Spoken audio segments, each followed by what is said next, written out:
علیکم ورحمۃ اللہ وبرکاتہ۔ الحمد للہ نحمده ونستعینه ونستغفره ونؤمن به ونتوکل علیہ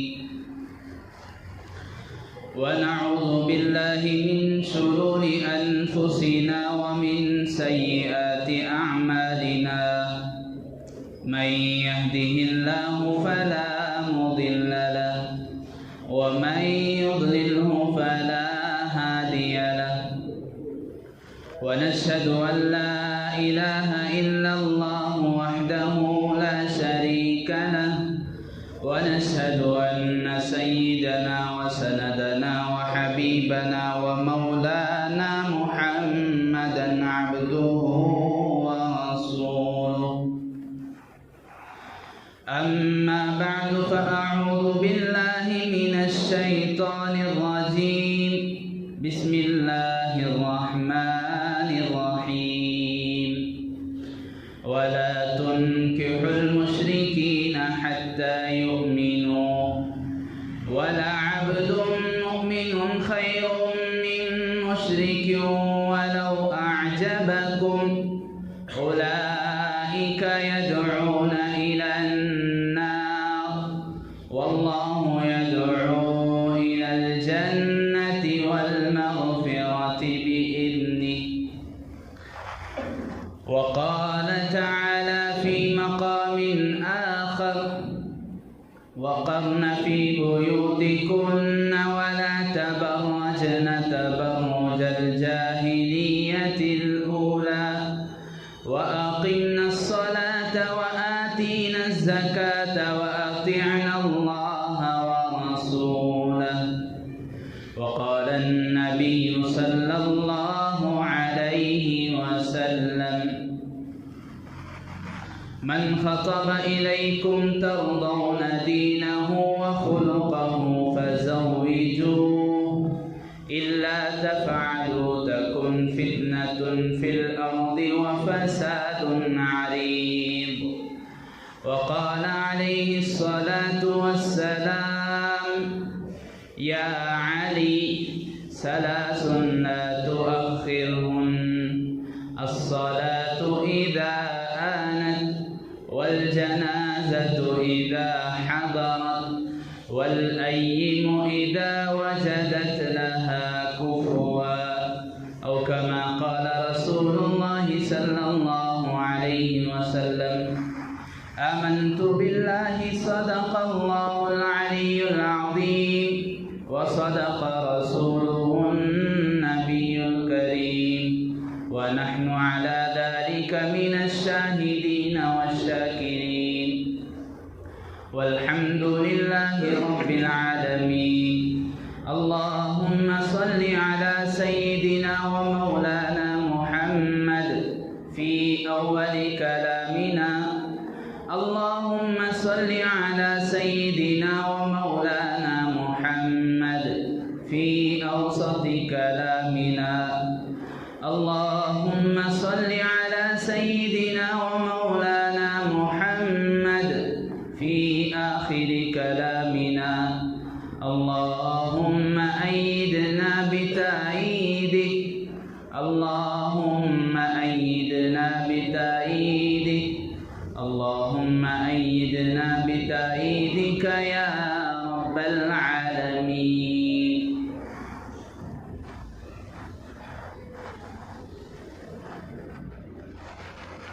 اللہ سے کرے دور تو تعلیم بھی فتنہ املاک بھی اولاد بھی جاگیر بھی فتنہ اللہ سے کرے دور تو تعلیم بھی فتنہ املاک بھی اولاد بھی جاگیر بھی فتنہ ناحق کے لیے اٹھے تو شمشیر بھی فتنہ شمشیر ہی کیا نعرہ تکبیر بھی فتنہ۔ محترم معزز بزرگوں دوستوں نوجوان بھائیوں، ملت اسلامیہ کے دھڑکتے دلوں۔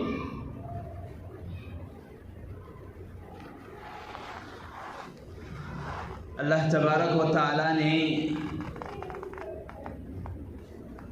انسان کو دنیا میں بے شمار نعمتوں سے سرفراز فرمایا ہے۔ ان میں سے ایک نعمت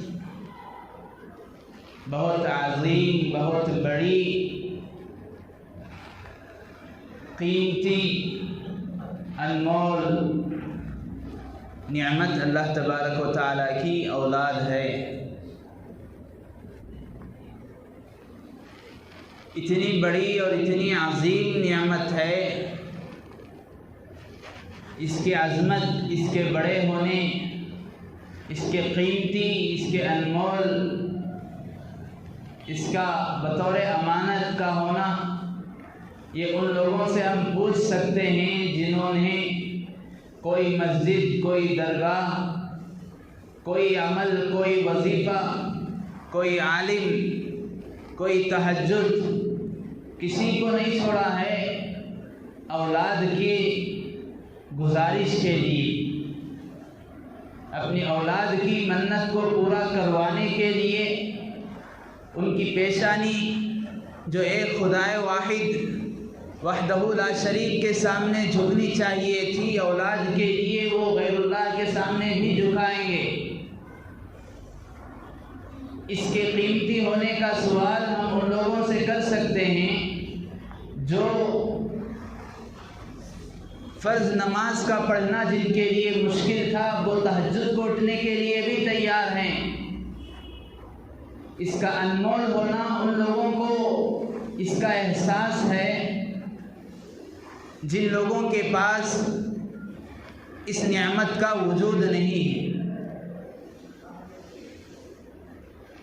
ایسی عظیم نعمت ہے کہ انسان اس کے لیے اپنی جان جوکھے میں ڈال دیتا ہے، اپنا ایمان بیچ دیتا ہے، اپنا تن من لگا دیتا ہے اس کے پیچھے۔ نہ اسے خود کی فکر ہے، نہ خود کے خواہشات کی فکر ہوتی ہے، نہ خود کے احساسات کا خیال رہتا ہے، نہ خود کے ضروریات کا لحاظ کرتا ہے۔ صبح شام رات دن 12 گھنٹے، کوئی 15 گھنٹے، کوئی 24 گھنٹے، بس اسے یہی فکر رہتی ہے کہ مجھے اولاد ہو جائے تو میں کس طرح میری اولاد کا اچھے سے دیکھ بھال کروں، اچھے سے خیال کروں، کس طرح اس کے اچھے برے کو میں پورا کروں، کس طرح میں اس کے خواہشات کو پورا کروں، کس طرح جب وہ کسی چیز کی طرف انگلی کرے، اشارہ کرے، اپنے ہاتھ اٹھا کر اشارہ دکھائے تو میں اس کو وہ چیز خرید کر دے دوں۔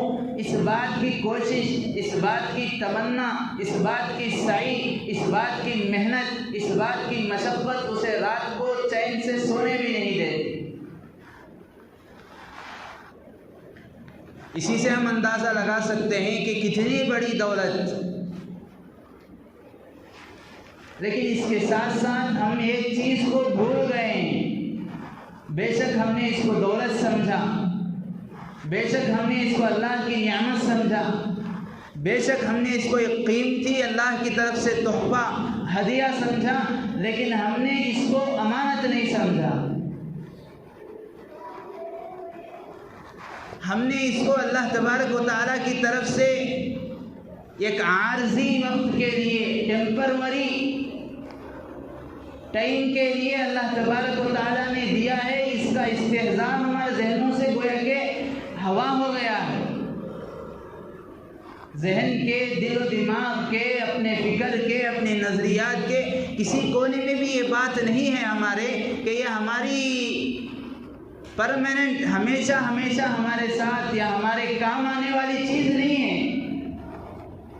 یہاں تک کہ وہ باپ، وہ انسان، وہ شخص جو اس کے پیدا ہونے سے پہلے سے لے کر اس کے پیدا ہونے کے بعد، اس کے بڑے ہونے کے بعد، اس کے کھڑے ہونے تک کے لیے دوڑ دھوپ کرتا ہے، محنت کرتا ہے، مشقت کرتا ہے، نہ دھوپ کی پرواہ، نہ ٹھنڈ کی پرواہ، نہ گرمی، نہ ٹھنڈی، نہ بارش، کسی چیز کی پرواہ نہیں کرتا، اپنے جان کی فکر نہیں، اپنی بیماریوں کی فکر نہیں، اپنی صحت کا خیال نہیں، اپنے ایمان کا خیال نہیں ہے، سب کچھ بیچ باچ کر اس کے لیے اپنا سب کچھ لٹا دیتا ہے، 50 سال 60 سال 70 سال کا عرصہ اس کے پیچھے کھپا دیتا ہے۔ اس سے پوچھا جائے بھائی آپ نے اپنے لیے کیا رکھا ہے، آپ نے کیا کمایا ہے، کہے گا میں نے کروڑوں کی آستی بنائی ہے، کروڑوں کی مال و دولت میں نے جمع کیا ہے، اور اس کے پاس جیب میں ایک پائی بھی نہیں ہے،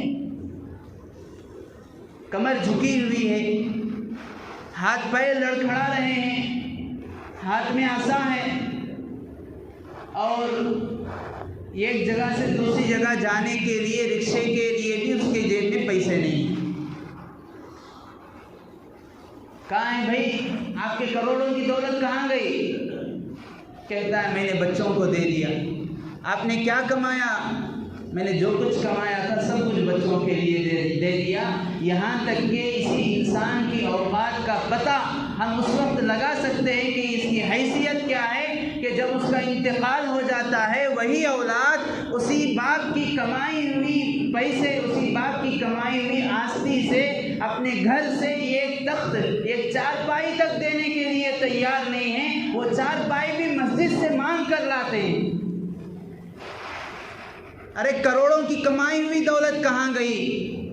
کروڑوں کے آرزو، کروڑوں کے تمنائیں، دن اور رات کی دوڑ دھوپ، تہجد کی فکر، تہجد کی دعائیں، رات کی نیند، دن کا چین، دن کا سکون، سب تم نے اس اولاد کے پیچھے گوا دیا، جو اولاد تمہیں اپنا گھر کا ایک تخت تک دینے کو تیار نہیں ہے۔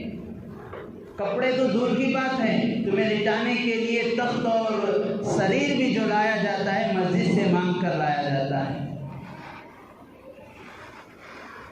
بزرگان محترم، اسی سے اندازہ لگا سکتے ہیں کہ ہم نے اللہ کی اس نعمت کو نعمت تو سمجھا، امانت نہیں سمجھا۔ اب وہی انسان ایک عمر کے ایک مرتبے پر، عمر کے ایک بہت بلند حصے پر پہنچ جاتا ہے، عمر کا ایک کافی حصہ اس کی زندگی کا گزر جاتا ہے، ہاتھ میں عصا ہے، کوئی پوچھتا ہے چچا جان آپ کے ہاتھ میں عصا ہے، آپ نے یہ کہاں سے خریدی ہے؟ جواب کیا دے گا؟ جواب ملتا ہے بیٹے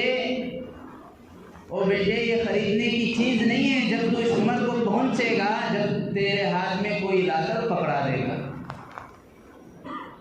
وہی بوڑھے میاں، وہی انسان جس کی زندگی کے 60 سالہ 70 سالہ عرصہ گزر گیا اپنی اولاد کے پیچھے، اولاد کی ترقی، اولاد کی اچھے برے کے لیے، اب وہ ایک عمر کو پہنچ کر ایک موٹا سا چشمہ، ایک زیادہ نمبر والا چشمہ ڈال کر زمین میں کچھ ٹٹولتا ہے تو کوئی پوچھتا ہے چچا جان آپ کیا ٹٹول رہے ہیں، کیا ڈھونڈ رہے ہیں؟ کہتا ہے بیٹے میری جوانی کھو گئی، اس کو ڈھونڈ رہا ہوں۔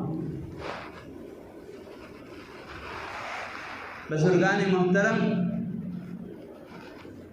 اسی لیے اللہ کے نبی علیہ السلام نے ارشاد فرمایا انسان اپنی زندگی کا حصہ گزار کر جب چلا جاتا ہے تو اس کے پیچھے اس کے ساتھ کوئی نہیں آتا، وہ اس امید میں نہ رہے کہ میری اولاد کچھ کرے گی، وہ اس امید میں نہ رہے کہ میری اولاد فاتحہ پڑھے گی، وہ اس امید میں نہ رہے کہ میری اولاد قبر پر آ کر مجھے کچھ پڑھ کر بخشے گی۔ آج کی ماحول، آج کے پرفتن دور کا حال تو یہ ہے، دیکھ کر یہ ڈر ہوتا ہے کہیں ایسا نہ ہو کہ ہماری نماز جنازہ پڑھنے والی اولاد بھی ہمیں میسر نہ ہو۔ قبروں پر آنا، حصہ ثواب کرنا تو بہت دور کی بات ہے، آج ایسے بدبخت اولاد بھی، ایسے قسمت کے ماری اولاد بھی ملے گی، ان سے پوچھا جائے آپ کے والدین کی قبر کہاں ہے؟ ٹٹولیں گے۔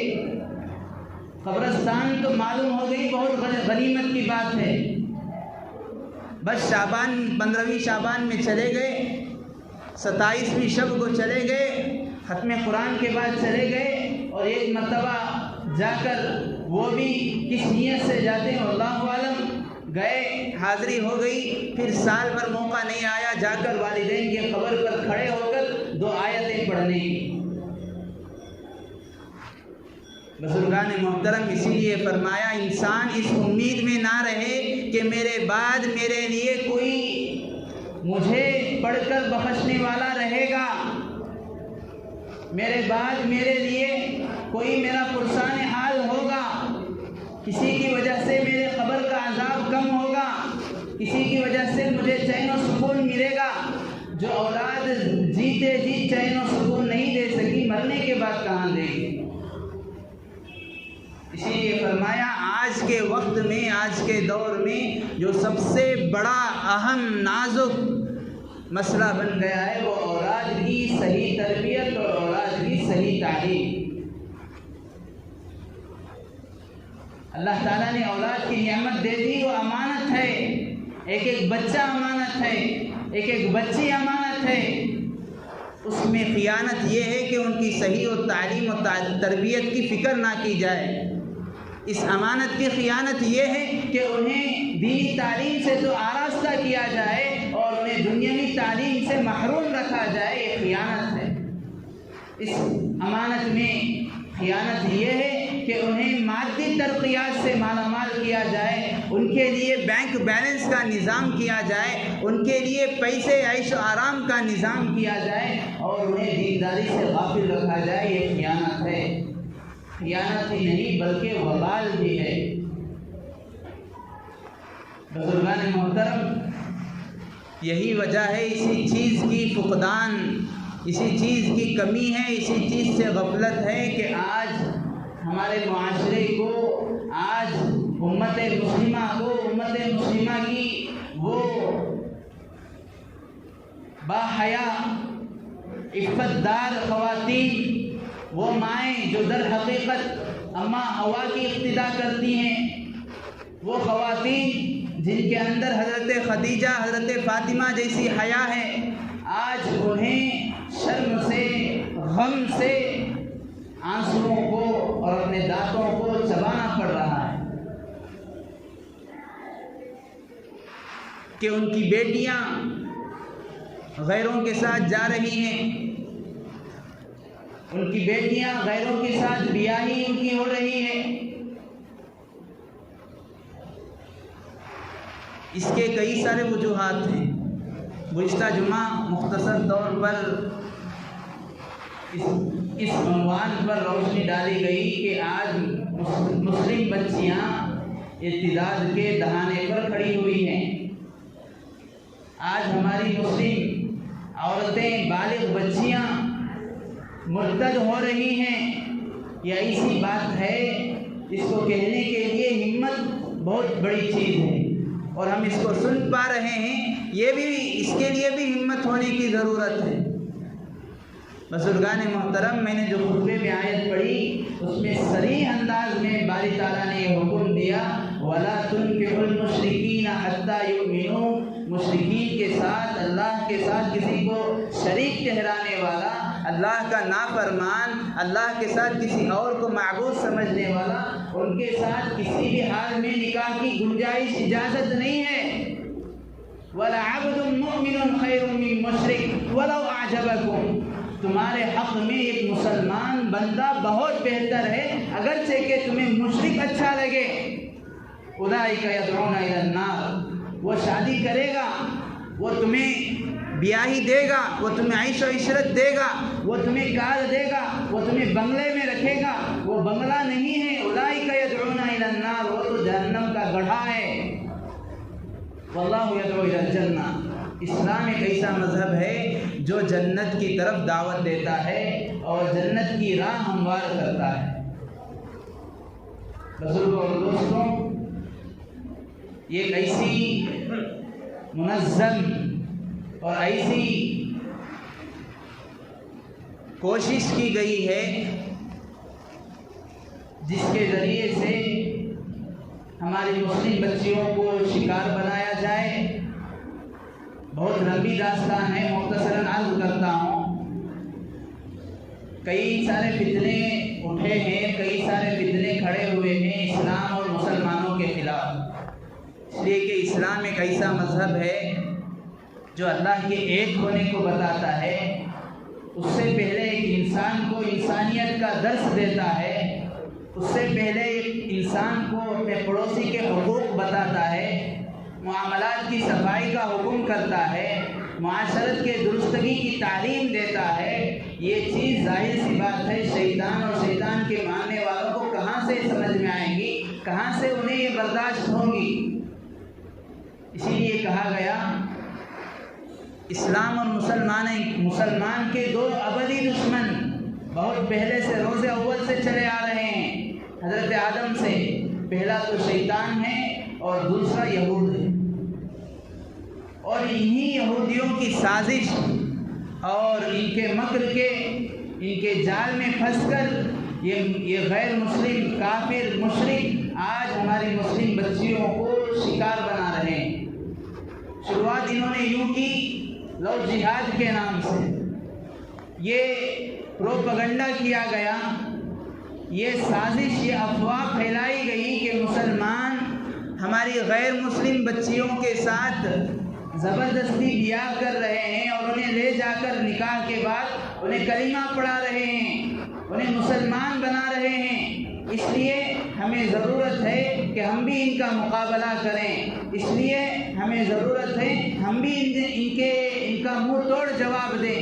اس لیے انہوں نے یہ غلط پروپیگنڈا پھیلایا اور اپنے غیر مسلم اور اپنے غیر نوجوانوں کو بھڑکایا، مشتعل کیا، برانگیختہ کیا، اور ان سے ایک چیز اور ان سے ایک عہد لیا گیا کہ بیٹی بچاؤ بہو کو لاؤ، بہو لاؤ بیٹی بچاؤ، یعنی مسلمان بچیوں کو بہو بنا کر اپنے گھرانے اپنے مذہب میں لاؤ اور اپنی بیٹیوں کو بچاؤ۔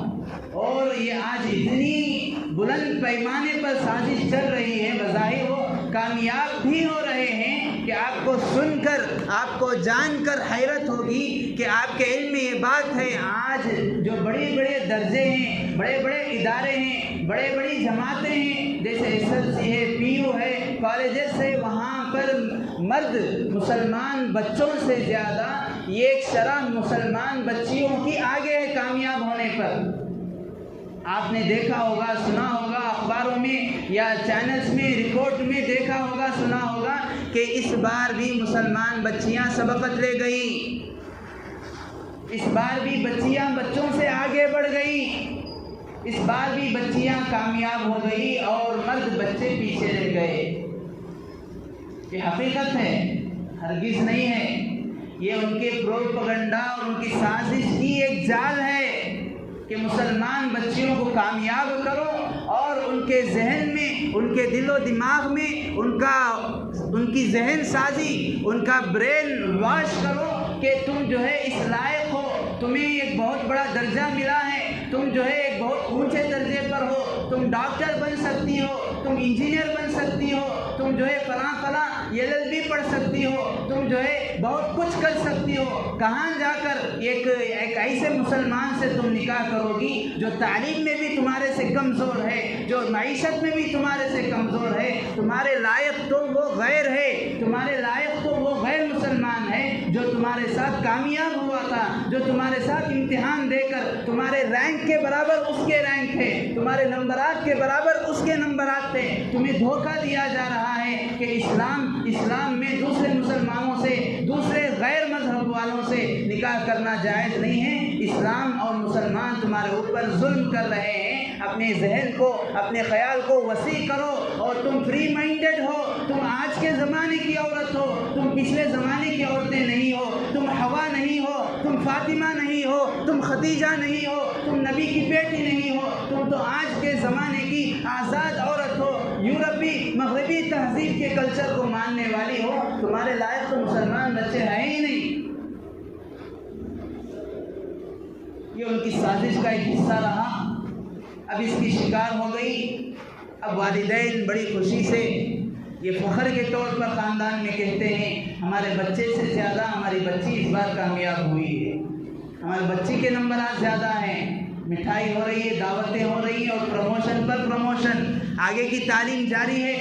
اب آپ نے بچی کو آگے کی تعلیم دی، آگے پڑھایا، ایسے ادارے میں بھیجا جہاں مخلوط تعلیم ہوتی ہے، ایسے یونیورسٹی میں بھیجا جہاں پر مرد و عورت مل کر بیٹھتے ہیں، ایسی یونیورسٹی میں آپ نے انگریزی تعلیم دلائی، آپ نے دنیاوی تعلیم کے لیے بھیجا، جہاں پر ایک کے ساتھ ایک مرد کے ساتھ ایک غیر مرد کے ساتھ ہماری مسلم بچی کاندھے سے کاندھا ملا کر اس کے ساتھ ہنسی مذاق کرتی ہے، اس کے ساتھ بیٹھ کر بات چیت کرتی ہے، اس کے ساتھ اپنے سارے خیالات کو شیئر کرتی ہے، اپنے احساسات کو سامنے رکھتی ہے اور اس کے اسٹیٹس کو دیکھتی ہے، ادھر مسلمان بچے کے اسٹیٹس کو دیکھتی ہے تو اس کا نفس، اس کا جی یہی کہتا ہے میرے لائق تو یہ ہے۔ اب وہ گھر سے بھاگے گی نہیں تو اور کیا کرے گی؟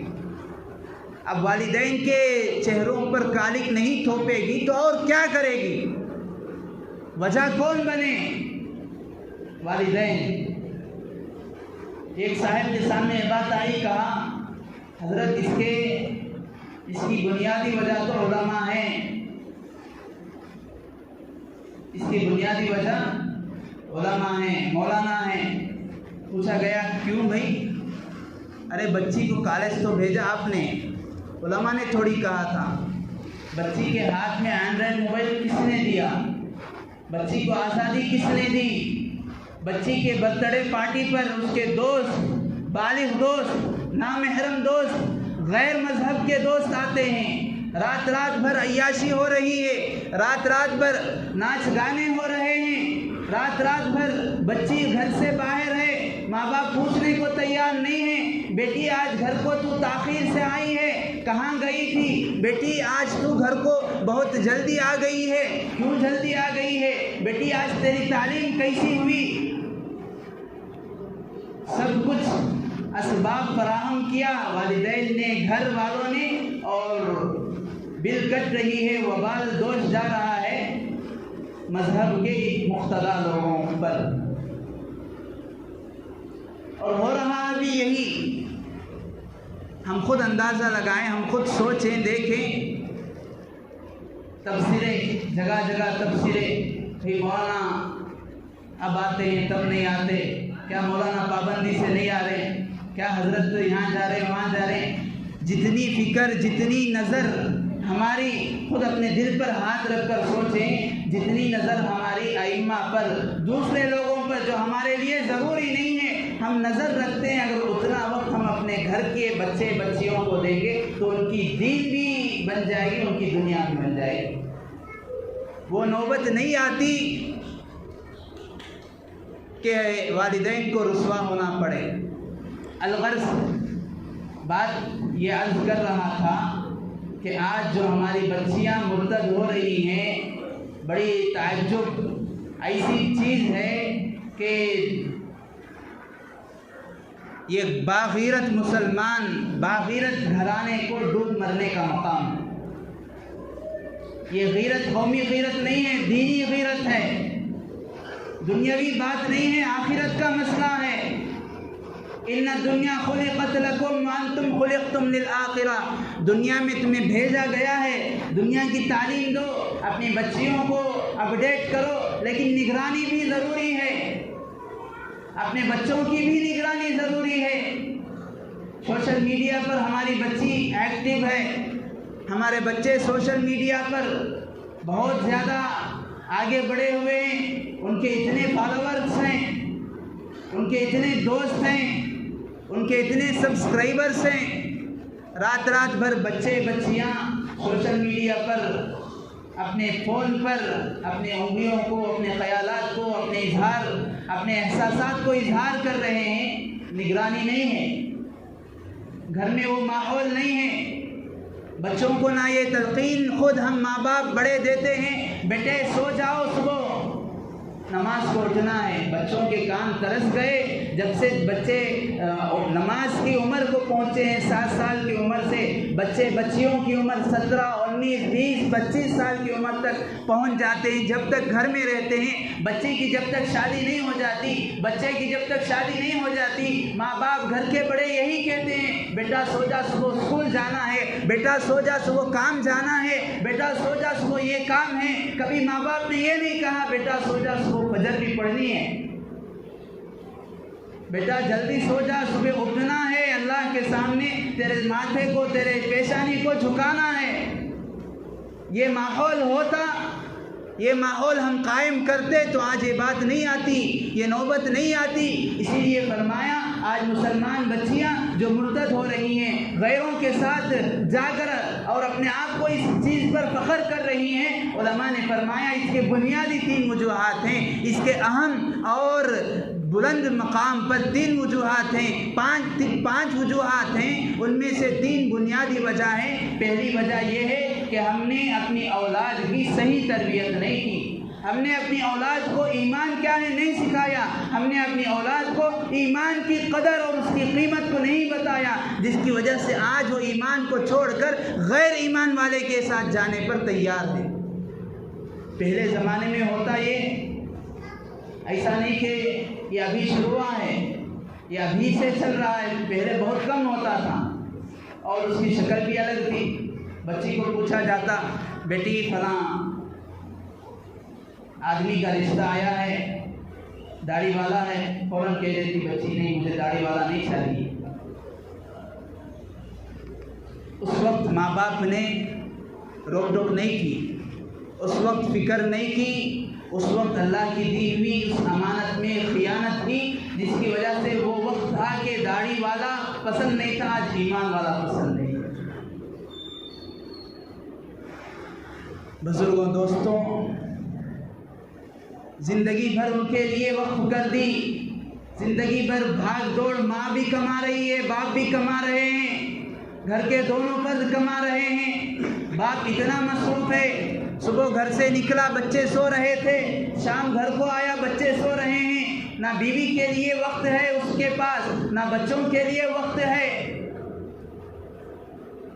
ایسے ہی ساری زندگی گزر گئی، اتنی دوڑ دھوپ کیا، آخر کیا وجہ ہے؟ ماں باپ بچوں کو ایک چھوٹی سی تکلیف برداشت نہیں کرتے۔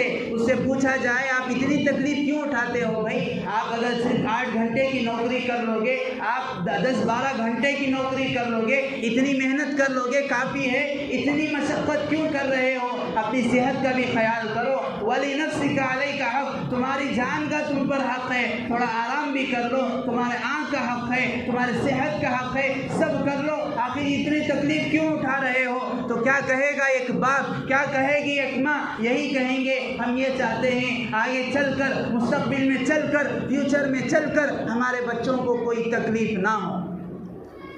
ہم یہ چاہتے ہیں کہ جب تک ہم زندہ رہیں اپنے بچوں کو اس قابل بنا دیں کہ وہ کچھ کر لیں، خوشی سے ان کی زندگی ہو جائے۔ دنیاوی تکلیف کا تو خیال ہے، ارے یہ تم مر کر چلے جاؤ گے، تم انہیں جہنم کے گھڑے میں ڈھکیل رہے ہو، اس تکلیف کا خیال کون کرے گا؟ یہ کاٹا چبھنا ماں کو برداشت نہیں ہے، باپ کی شفقت باہر آ جاتی ہے۔ ماں اگر باپ کے سامنے بچی یا بچے کو مار دے، باپ کا پارا دماغ کو چڑھ جائے گا، باپ لال پیلا ہو جائے گا غصے سے۔ صرف یہ ایک مار برداشت نہیں ہے، آج اسی کی بچی، آج وہی ہمارے مسلم معاشرہ اور سماج کی بچیاں آگ میں جل رہی ہیں، تو کتنی تکلیف ہونی چاہیے۔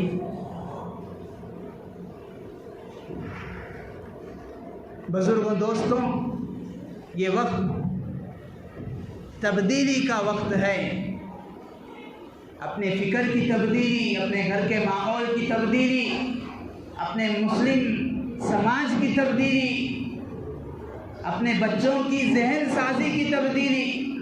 اگر ہم ذہن سازی نہیں کریں گے تو آج غیر تو کر رہے ہیں، ایسی چیزیں ہیں کوئی آدمی شاید اس سے ناواقف ہو، دنیاوی تعلیم دے رہے ہیں، بڑے بڑے یونیورسٹی میں ہم پڑھا رہے ہیں، کبھی ہمیں معلوم نہیں ہوتا کہ ان کا سلیبس کیا ہے، ان کا نصاب کیا ہے، طریقہ تعلیم کیا ہے۔ ان کے طریقہ تعلیم میں عقیدہ تثلیث بھی ہوتا ہے۔ عقیدہ تثلیث، عیسائیوں کا عقیدہ 3 خدا ہیں، یہ خدا اللہ، یہ خدا مریم، یہ خدا حضرت عیسیٰ، وہ عقیدہ بھی بچوں کو پڑھایا جاتا ہے۔ اتنا ہی نہیں، بعض بچوں کو تو منتر بھی پڑھائے جاتے ہیں، پوجا پاٹ کا طریقہ بھی سکھایا جاتا ہے بعض یونیورسٹیوں میں، بعض اداروں میں، اور ہم خود خوش ہیں، ہم جو ہے آرام سے پیر پر پیر ڈالے بیٹھے ہوئے ہیں کہ ہمارا بچہ فلاں بڑی یونیورسٹی میں پڑھ رہا ہے، ہمارا بچہ فلاں بڑے ادارے میں پڑھ رہا ہے، اسے اچھا طریقہ تعلیم ملا ہے، اسے اچھی تعلیم مل رہی ہے، وہ دنیا میں کامیاب ہو رہا ہے، بظاہر کامیاب تو ہوگا، جہنم کے دہلیز پر جا رہا ہے، جہنم کے راستے اس کے لیے ہموار ہو رہے ہیں، اور اس کے ہموار کرنے میں معاون بنے ہیں والدین، معاون بنے ہیں اس کے ماں باپ، خاندان کے بڑے، گھر کے بڑے لوگ۔ اس لیے فرمایا یہ وقت ایسا ہے کہ آج ہوش کے ناخن لینے کی ضرورت ہے، آج ہمیں سنبھلنے کی ضرورت ہے، ورنہ ہم تو چلے جائیں گے، آگے چل کر یہ اولاد ہمارے لیے وبال جان بن جائے گی۔ والدین بے چین ہو کر اضطراب کی حالت میں، بے قراری کی حالت میں ساری زندگی یوں ہی گزار دیے، خبر میں بھی چین اور سکون نصیب نہیں ہوگا۔ اس لیے حدیث پاک میں فرمایا گیا او ولد صالح یدعو لہ، آدمی مرتا ہے تو سارے اعمال اس سے بند ہو جاتے ہیں، اس کے اعمال کا دفتر بند کر دیا جاتا ہے، کلوز ہو جاتا ہے، 3 چیزوں کے سوا۔ ان میں سے ایک چیز نیک اولاد ہے جو ان کے حق میں دعا کرے گی۔ اب اولاد نیک کب بنے گی؟ جب اسے دین کا ماحول ملے گا، یا اسے اس ماحول میں بھیجا جائے گا، یا گھر ہی کو دینداری کا ماحول بنایا جائے گا۔ اس کے لیے ضروری ہے ہم خود دیندار بنیں، اس کے لیے ضروری ہے ہم خود نماز کے پابند بنیں۔ ہم خود سوچ سکتے ہیں اگر بچے کو نماز کی، اسی لیے علماء فرماتے ہیں اگر تم اپنی اولاد کو، اگر بیوی بچوں کو فرض کا پابند بنانا چاہتے ہو تو پہلے تم تہجد کے پابند بنو۔ تم تہجد پڑھو گے تمہاری اولاد فرض پڑھے گی، تم فرض پڑھو گے تمہاری اولاد کبھی کبھی فرض پڑھے گی، تم صرف جمعہ سے جمعہ آؤ گے تمہاری اولاد عید سے عید کو آنا بھی مشکل ہے۔ بزرگوں دوستوں، پہلی چیز، پہلی وجہ، پہلا سبب جو آج ہماری مسلم بچیاں ارتداد کے دہانے پر ہیں، صحیح تربیت نہ ہونا، انہیں ایمان اور ایمان کی قدر معلوم نہیں ہے، ایمان اور ایمان کی پہچان انہیں نہیں کرائی گئی۔ دوسری چیز ہے، مختصراً وجوہات کو ذکر کر رہا ہوں، وقت تنگ ہے۔ دوسری وجہ جو آج ہمارے معاشرے کا، ہمارے سوسائٹی کا ایک ناسور مسئلہ بن گیا ہے، ایک سلگتا ہوا، دہکتا ہوا مسئلہ، آج ہم لوگوں نے نکاح کو مشکل کر دیا۔ نکاح اتنا مشکل کر دیا کہ آج غریبوں کی بچیاں ان کی عزتیں لٹ رہی ہیں۔ ہمارے ملک کے مشہور نامور عالم دین حضرت مولانا کریم صدیقی صاحب دامت برکاتہم، جن کے ہاتھ پر روزانہ تقریباً کوئی نہ کوئی غیر مسلم کلمہ پڑھتا ہے، اللہ تعالیٰ نے یہ اعزاز بخشا ہے، یہ اونچا کام ان کے سپرد کیا ہے۔ وہ اپنے ایک جگہ، اپنے بیان میں ایک جگہ پر بیان کرتے ہیں کہ ان کے پاس بہت سارے خطوط آتے ہیں، بہت سارے لوگ ان سے مسئلے پوچھتے ہیں اسلام ایمان کے متعلق، لیکن میرے پاس 2 ایسے خط ہیں، میں انہیں دیکھتا ہوں آج بھی تو میرے بدن کے رونگٹے کھڑے ہو جاتے ہیں، مجھے چین سے نیند نہیں آتی۔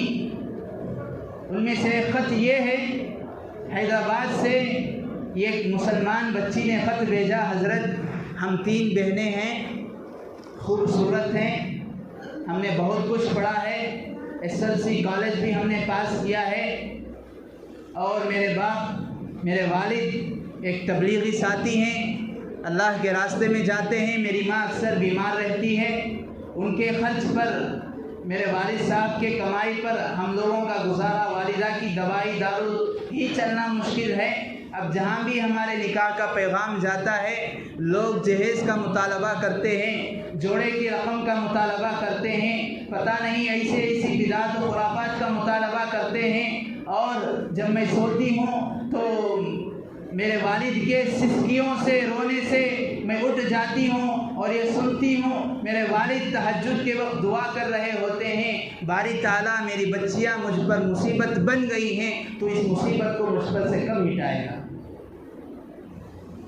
حضرت مجھے پوچھنا یہ ہے، یہ واقعے کو، میری حالت کو بیان کرتے ہوئے، کیا اب بھی میرے لیے خودکشی کرنا جائز نہیں ہے؟ کیا میں اب بھی اپنے آپ کی جان نہیں لے سکتی؟ بزرگان محترم، یہ چند واقعات جنہیں ہم جانتے ہیں، جو خبر ہمارے تک پہنچ جاتی ہے، یہ کسی دوسری ریاست میں ہونا ضروری نہیں ہے، ہمارے ہی علاقے میں، ہمارے ہی گھر کے پاس، ہمارے ہی معاشرے میں، ہمارے محلے میں ایسی کئی سو بیٹیاں ہیں جن کے گھرانے میں مسلم بچیوں کی عزتیں لٹ رہی ہیں۔ وجہ کیا ہے؟ نکاح کو مشکل کر دیا گیا۔ اب ہوتا بھی یہی ہے کہ لڑکی والوں کی یہ ڈیمانڈ، یہ مطالبات، یہ خواہشات ہوتے ہیں کہ ہمارے لیے لڑکا ایسا ہو، اس عہدے پر فائز ہو، اتنا کمانے والا ہو، فلاں بینک بیلنس والا ہو، فلاں عیش و راحت والا ہو، فلاں کمپنی میں کام کرنے والا ہو۔ اب لڑکی والوں کی اتنی امیدیں لڑکے والوں سے وابستہ ہیں، ظاہر سی بات ہے لڑکے والے بھی لڑکی والوں سے جہیز کا مطالبہ کریں گے۔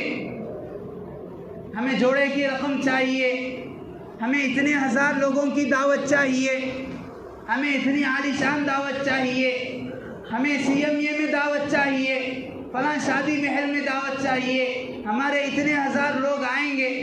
اب اتنی ساری چیزیں مانگے پوری کرنے کے بجائے ان کی بچیاں بن بیاہی رہ جاتی۔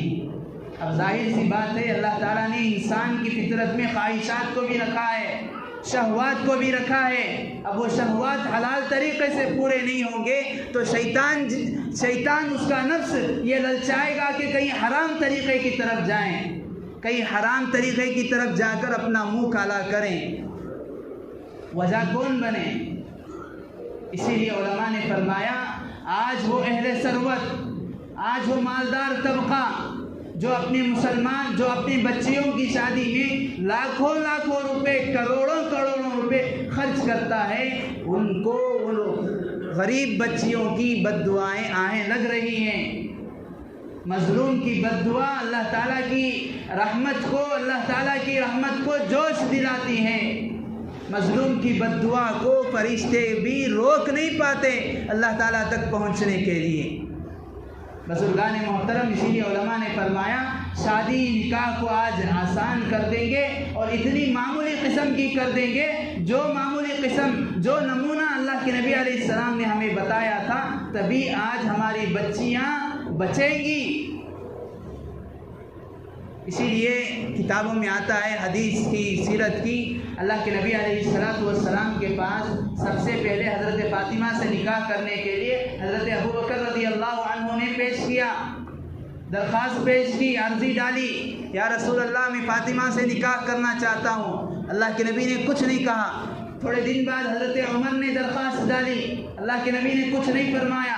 تھوڑے دن بعد حضرت علی نے درخواست ڈالی، اللہ کے نبی علیہ السلام کے صحبت میں، اللہ کے نبی کی تربیت میں حضرت علی رضی اللہ عنہ رہا کرتے تھے۔ اللہ کے نبی علیہ السلام نے حضرت علی سے فرمایا علی فاطمہ سے نکاح کرو گے۔ اسی لیے جو نکاح حضرت فاطمہ کا ہوا تھا، جو مہر باندھا گیا تھا، وہ مشہور ہے مہر فاطمی کے نام سے، لوگ عموماً اسی مہر کو باندھتے ہیں۔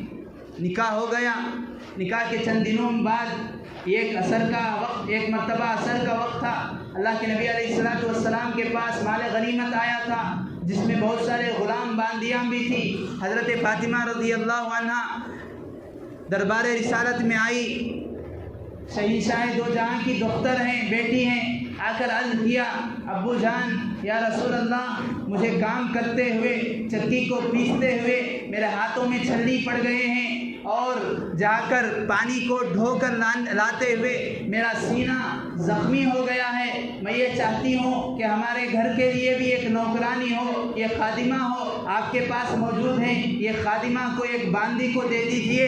اللہ کے نبی علیہ السلام نے ارشاد فرمایا فاطمہ یہ مجھے گوارا نہیں، جب تک مدینے کے سارے گھروں میں باندیاں، سارے گھروں میں نوکرانیاں نہیں آ جائیں گی، اس وقت تک محمد اور محمد کے بیٹی کے گھرانے میں خادم نہیں ہوگا صلی اللہ علیہ وسلم۔ پھر تھوڑی دیر بعد آپ علیہ السلام گئے حضرت فاطمہ کے گھر، کہا اے فاطمہ تم نے جو شکایت کی تھی، جو تمہیں کام کی تھکن ہوتی ہے، تکلیف ہوتی ہے، اس کا علاج، اس کا حل غلام نوکر باندھی نہیں ہے. میں بتاؤں 33 مرتبہ سبحان اللہ پڑھا کرو, 33 مرتبہ الحمدللہ, 34 مرتبہ اللہ اکبر, یہ پڑھا کرو. اللہ تبارک و تعالیٰ صبح و شام اس کو پڑھنے کی برکت سے تمہاری ساری تھکن کو دور کر دے گا. اسی کو کہا جاتا ہے تسبیح فاطمہ, تسبیح فاطمی, جسے ہم فجر اور عصر بعد پڑھتے ہیں. بزرگان محترم, یہ ہوتی ہے شادی جو ہو جاتی ہے سادی, اسی میں عافیت ہے. اللہ کے نبی علیہ السلام نے فرمایا اعظم النکاح برکتاً ایسرھا مؤونہ, سب سے برکت والا نکاح وہ ہے جس میں بہت زیادہ خرچ نہ ہو. شادی کو جو ہم لوگوں نے ہمارے معاشرے میں, ہمارے سوسائٹی میں جو مشکل بنا رکھا ہے کئی طرح سے. پہلے تو رشتے کے اعتبار سے بہت دشواریاں ہیں, بہت سارے مانگوں کی وجہ سے لڑکے بھی بن بیاہی ہیں, لڑکیاں بھی. پھر بات پکی ہو جاتی ہے, بہت سارے مطالبات, جوڑے کی رقم, یہ رقم, وہ رقم, اتنی ساری خرافات. اسی لیے ایک حدیث پاک میں اللہ کے نبی علیہ السلام نے فرمایا تنکح المرأة لأربع لمالها ولجمالها ولحسبها ولدينها فاظفر بذات الدين. شادی جو ہوتی ہے, نکاح جو کیا جاتا ہے, 4 چیزوں کو بنیاد بنا کر, 4 چیزوں کو سامنے رکھ کر. ایک تو مال و دولت کی وجہ سے لڑکی والوں کے بھی آنکھ لال ہو رہے ہیں, ہرے پیلے ہو رہے ہیں لڑکے کے مال و دولت کو دیکھ کر, یا لڑکے کے آنکھ اور ان کی آبروئیں اور ان کی آرزوئیں وہ جنم لے رہی ہیں. نئے نئے مطالبات ہو رہے ہیں لڑکی اور لڑکی کے گھر والوں کی مال و دولت کو دیکھ کر. اس کو بنیاد مت بناؤ. ولی جمالہا, یا ایسا نہیں کہ لڑکے عموماً لڑکیوں کے گالوں اور بالوں کو دیکھ کر فریفتہ ہو جائیں, اس کو بھی بنیاد مت بناؤ. ولی حسبہا, یہ کس خاندان کی ہے, یہ سید ہے, یہ پٹھان ہے, یہ محمد ہے, یہ کون ہے, یہ ہمارے اسٹیٹس کے لائق ہے, اس کو بھی بنیاد مت بناؤ. ولی دینہا فاظفر بذات الدین, اس کی دینداری کو بنیاد بناؤ. تمہارے دونوں ہاتھ گھی میں ہوں گے, تم کامیاب ہو جاؤ گے. بزرگان محترم, جو شخص یا جو عورت, جو مسلمان بچہ, جو مسلمان بچی مال و دولت کو بنیاد بنا کر شادی بیاہ کرتے ہیں, اگر وہ بچی شادی سے پہلے گھر کی 4 دیواری کی عزت بنی ہوئی تھی تو مال تو کبھی نہ کبھی ختم ہونا ہے. مال تو میل ہے ہاتھ کا, آج میرے پاس ہے کل کسی کے پاس چلا جائے گا, مال ختم تو اس کی عزت بھی ختم, 4 دیواری سے باہر نکل جائے گی. جو دینداری کو بنیاد بنا کر نکاح کرتا ہے, چاہے مال ہو یا نہ ہو, اس کی عزت ویسے ہی باقی رہے گی, اس کی آبرو ویسے ہی باقی رہے گی جیسے نکاح کے دن جس حالت میں اسے لے کر آیا تھا, جس حالت میں پہلا دن تھا, دلہن بنی ہوئی تھی, غیر اسے نہیں دیکھ سکتا تھا, غیر کا دیکھنا اس کی غیرت کو گوارا نہیں تھا. شادی ہوئے 10 سال ہو جائیں گے, آج بھی وہی حالت, آج بھی وہی احساسات, آج بھی وہی کیفیت, آج بھی وہی غیرت باقی رہے گی. وجہ کیا ہے؟ ولی دینہا, دینداری کو بنیاد بنا کر نکاح کیا. اللہ تبارک و تعالیٰ اتنی برکت دیتے ہیں. ایک حدیث پاک میں اللہ کے نبی نے فرمایا, سنن نسائی شریف کی حدیث ہے, اللہ کے نبی فرماتے ہیں جب اولاد بالغ ہو جائے اور نکاح کی عمر کو پہنچ جائے اور والدین خواہ دیگر حیلے بہانے, دنیاوی حیلے بہانوں کو بنیاد بنا کر ان کے نکاح کو ٹال مٹول کرتے ہیں, تاخیر کرتے ہیں, اور وہ اولاد اس وجہ سے حرام کی طرف مبتلا ہو جاتی ہے, تو اس کا سارا وبال والدین کو ہوتا ہے. حدیث شریف کے الفاظ ذہن میں نہیں ہیں, مفہوم ہے. اسی لیے آج ہم لوگوں نے نکاح مشکل کر دیا, زنا آسان ہو گیا, گناہ کے دروازے کھل گئے. آج ہمارے نہ مسلمان بچے محفوظ, نہ مسلمان بچیاں محفوظ. بزرگان محترم, اللہ کے نبی علیہ السلام نے حضرت علی سے فرمایا, یا علی ثلاث لا تؤخر, 3 چیزیں ہیں علی, یاد رکھ لو, گانٹھ باندھ لو, ذہن میں رکھ لو, 3 چیزوں میں کبھی تاخیر مت کرنا. اور فرض نماز جب اس کا وقت ہو جائے فوراً پڑھ لو, نماز جنازہ جب سامنے آ جائے فوراً پڑھ لو, اور تیسری چیز جب لڑکی بالغ ہو جائے, برابری کا رشتہ آ جائے, فوراً نکاح کر دو. اس میں والدین ہیں, والدین نے نکاح کر دیا, ان کے لیے خیر ہے, برکت ہے, ان کا راستہ ہموار ہو گیا, ان کی قبر کا مسئلہ حل ہو گیا. والدین کسی نہ کسی دنیاوی اغراض مقاصد کو بنیاد بنا کر نکاح میں تاخیر کریں گے، حدیث کے مفہوم کے مطابق زنا اور گناہ عام ہوگا، اور وبال لڑکیوں کے بچوں کے ساتھ ساتھ بچیوں کے ساتھ ساتھ والدین کو بھی ہوگا۔ اور دوسرا نقصان، دوسرا وبال ہم یہ دیکھ رہے ہیں کہ آج ہماری بچیاں خود ہمارے ہاتھوں میں نہیں ہیں، آج ہماری مسلمان بچیاں مسلمان بچوں کو پسند کرنے کے لیے تیار نہیں ہیں، اور الٹا یہ کہہ رہی ہیں، کوئی انہیں جاتا ہے سمجھانے کے لیے، انہیں بتانے کے لیے ایمان کی قدر و قیمت، انہیں پہچان کرانے کے لیے کوئی اللہ کا بندہ ان کے گھر کے دروازے پر جا کر آواز دیتا ہے تو کہتی ہیں ہم اپنی مرضی سے آئے ہیں، ہمیں پریشان مت کرنا۔ ان کے والدین سے پوچھا گیا کہ آپ راضی ہو گئے؟ تو وہ غیروں کے ساتھ چلی گئی، غیروں کے ساتھ زندگی گزار رہی ہیں۔ تو والدین یہ کہہ رہے ہیں ہم کیا کریں، ہماری معاشی حالت کمزور ہے، بچی جس گھر میں جائیے اس گھر سے ماں آنا چند رقم ہمیں پہنچتی ہے، ہمیں اس کے سوا اور کچھ نہیں چاہیے۔ بزرگان محترم، یہ وہ ماحول ہیں، یہ وہ واقعات ہیں جو ہمارے ارد گرد ہو رہی ہیں، یہ وہ آگ ہے جو ہمارے اطراف لگی ہوئی ہے، پتہ نہیں کب یہ قریب ہوتے ہوتے ہم تک پہنچے گی، کب ہمارے گھروں کو آ کر جلا کر راکھ کر دے گی، اللہ نہ کرے کب ہمارے گھر کی بیٹیاں بھی اس طرح اس حالت کے، ان واقعات کے، ان سازشوں کی شکار ہو جائے گی۔ اس سے پہلے ہمیں ضرورت ہے پہلی چیز کہ ہم اپنی اولاد کی صحیح تعلیم و تربیت کی فکر کریں، گھر میں دینداری کا ماحول قائم کریں، اگر مشکل ہے دینداری کے ماحول میں بھیجیں۔ آج اسی وجہ سے لڑکیوں کے مدرسے بھی وجود میں لائے جا رہے ہیں، لڑکیوں کے لیے بھی دینی ماحول فراہم کرنے کے لیے، چونکہ گھر میں والدین خود دین نہیں جانتے، اللہ کیا ہے، اللہ کے رسول کیا ہیں، دین کیا ہے، دین کے تقاضے کیا ہیں، جب بڑے نہیں جانیں گے تو بچوں کو کہاں سے بتائیں گے؟ اس لیے یہ ماحول اور یہ چار دیواریں قائم کی جا رہی ہے، وہاں پہنچانے کی فکر کریں، یا بہتر ہے خود گھر کو مدرسہ مسجد بنائیں۔ دوسری چیز، جب تک ہم نکاح کو آسان نہیں کریں گے، نکاح کے رسم و رواج کو ختم نہیں کریں گے اور شادی بیاہ کو آسان نہیں کریں گے، تب تک یہ مسئلہ حل نہیں ہوگا۔ اور تیسری چیز ہے بچوں کی نگرانی۔ بچوں کی تربیت تو کی ہے الحمدللہ، بچوں کو نماز کا پابند بنا دیا، بچوں کو جماعت میں بھیج دیا، بچوں کو قرآن پڑھا دیا، بچوں کو اللہ کے رسول اور ایمان کی حقیقت بتا دی، لیکن اس کے ہاتھ میں چھوٹا شیطان ہے، اس کی راتیں کس طرح کٹ رہی ہیں، سوشل میڈیا پر وہ کس کو فرینڈ ریکویسٹ بھیج رہا ہے، یا ہماری بچیاں کس کے ساتھ راتیں گزار رہی ہیں تو ہمارے گھر میں، ہیں تو ہمارے گھر کے ایک کمرے پر، ایک بستر پر، لیکن اس کے خیالات کسی اور کے گھر میں ہوں گے، اس کے احساسات، اس کی تمنائیں، اس کی دوستی کسی اور گھرانے میں ہوگی۔ اس لیے بہتر یہ ہے کہ نوجوان بچے ہیں، نوجوان بچیاں ہیں بالخصوص، ان کے ہاتھ میں ہرگز اس شیطان کو، اس موبائل کو نہ دیں۔ اگر بدرجہ مجبوری، جو آج کی ایک فتنہ بن گیا ہے آن لائن تعلیمی اعتبار سے، اگر اس اعتبار سے دے رہے ہیں تو نگرانی ضروری ہے کہ کیا کیا کر رہے ہیں، کیا کیا حرکت ہو رہی ہے، روک ٹوک کریں، نہ مانیں سمجھائیں، ترغیب سے ترہیب سے کسی نہ کسی انداز میں سمجھ جائیں گے۔ آپ ماں ہیں، آپ باپ ہیں، آپ کو سمجھانا ہی پڑے گا۔ آپ اس ہیلے بہانے سے، اپنی ذمہ داری سے سبک دوش نہیں ہو سکتے، دستبردار نہیں ہو سکتے کہ میرے بچے میری نہیں مان رہے ہیں۔ اگر آج آپ نے نہیں سمجھایا، کل کے دن، قیامت کے دن، یا بلکہ قبر میں فرشتے ہمیں سمجھائیں گے۔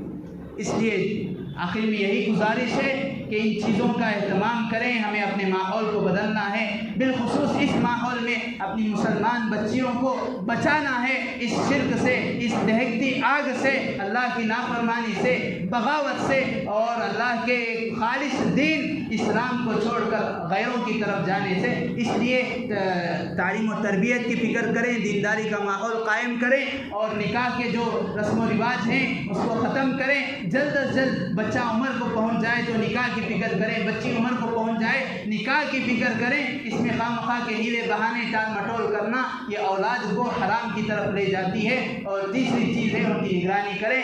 دعا ہے اللہ تبارک و تعالیٰ سے، اللہ تبارک و تعالیٰ ہمیں خود کو اور اپنے گھرانوں کو اور اپنی اولاد کو، اپنے بچوں کو دیندار بنانے کی توفیق نصیب فرمائے، آمین۔ وآخر دعوانا الحمد للہ رب العالمین۔ جو احباب سنت نہیں پڑھے ہم پڑھ